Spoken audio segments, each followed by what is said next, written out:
R আজি পৰা 6 ট্ৰাইনেল যেটো বিপিএফ দলৰ কনফাৰেন্স যেটো আজি পৰা আৰম্ভ দুদিনীয়া কাৰ্যসূচী লৈ পেলাই আমি এই ট্ৰাইনেল কনফাৰেন্সটো কৰিছো তো আজি আমি ৰাতিপুৱা ভাগত 11টা বজাৰ পৰা আজি 2টা বজালৈকে আমাৰ পিএমবি বডিৰ 46 জন যেটো পিএমবি সদস্য আছে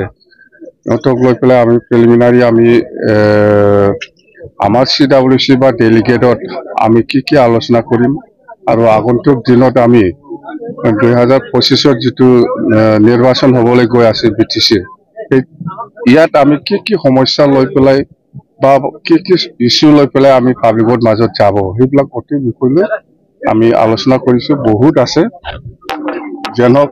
এক নম্বৰ কামটো হ'ব আমাৰ 2025 যেটো ইলেকশন ক্যাম্পেইন বা 2025 যেতিয়া নাকি বিপিএফ সৰকাৰ আহিব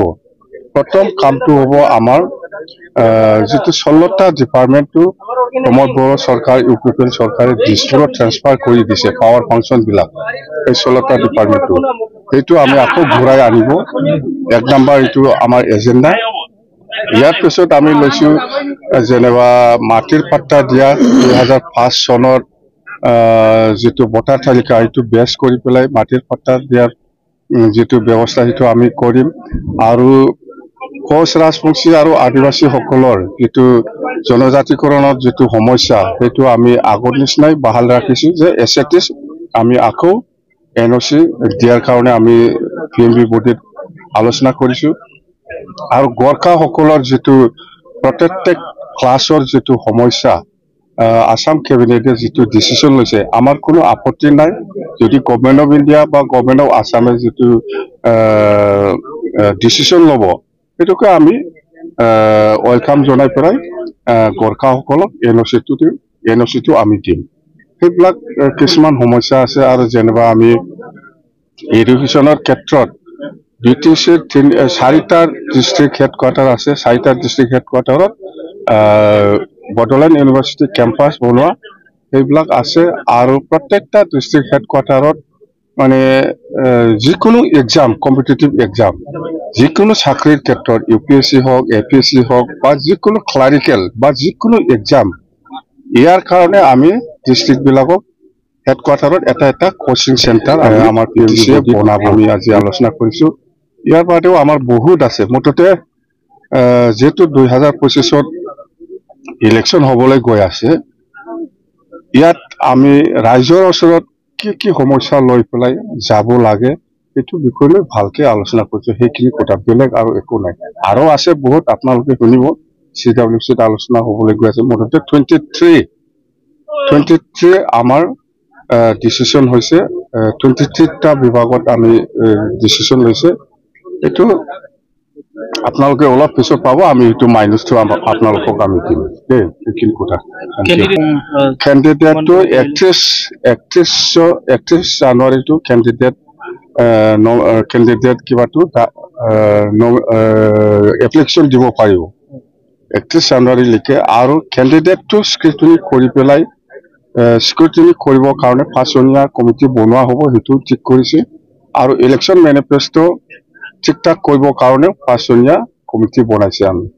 এইখিনি কথা মুঠতে 2025 নিৰ্বাচনৰ কাৰণে আপোনালোকে পুৰা ফুল সুইং লাগি আছে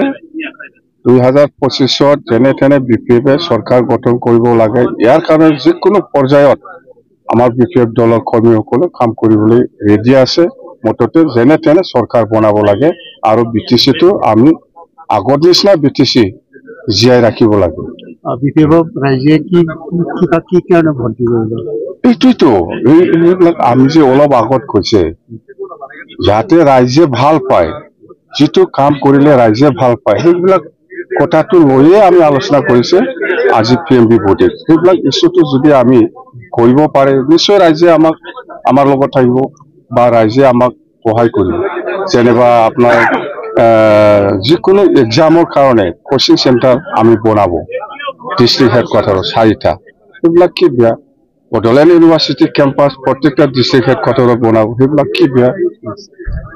এইবিলাক আৰু কি আৰু যেনিবা কোচ ৰাজবংশী আৰু আদিবাসীসকলৰ কাৰণে যিটো জনজাতিকৰণ যিটো সমস্যা ইয়াৰ ক্ষেত্ৰত আমি আগৰ নিচিনাই বাহাল ৰাখিম আমি আকৌ ছাপৰ্ট কৰিম আকৌ NOC দিম গোৰ্খাসকলৰ ক্ষেত্ৰত যিটো প্ৰটেক্টেড ক্লাছৰ যিটো সমস্যা আসাম কেবিনেটে পাছ কৰিলে সেইটো আমি ছাপৰ্ট কৰিছো যদি এছেম্বলিত পাছ কৰি পেলাই যিকোনো আইন যদি আসাম চৰকাৰে বনায় ইয়াৰ কোনো আপত্তি থাকিব লগা নাই কিন্তু অকল কেবিনেট পাছ কৰিছে সেইটো আসাম এছেম্বলিত পাছ হ'ব লাগিব বা দিল্লী পাৰ্লিয়ামেণ্টত পাছ কৰিব তো ইয়াত আমাৰ কোনো আপত্তি ইলেকশ্যনটো তো আমাৰ মতে এপ্ৰিলত হ'ব লাগে আজিলৈকেওতো এপ্ৰিলত নহ'ব বুলি কোনো কথা ওলোৱা নাই বা নটিফিকেশ্যন ওলোৱা নাই নিশ্চয় হ'ব সময় আছে এপ্ৰিলতে হ'ব নিৰ্বাচন দেই BPF কোনো দলৰ লগত এলায়েন্স নহয় কোনোবা যদি আমাৰ ওচৰত আহি পেলাই আমাক সহায় কৰিব বিচাৰে আমাৰ আপত্তি কি থাকিব লাগে কিন্তু BPF নিজাববীয়া ইলেকশ্যন খেলিব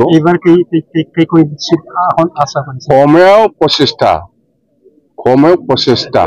ইয়াৰ ওপৰত হ'ব কিন্তু কম হ'লেও 25টা BPF জয় কৰিব যদি লিলি হোটেলৰ যদি এইবিলাক নহয় আগত যি হৈছিল যে এইবিলাক নহয়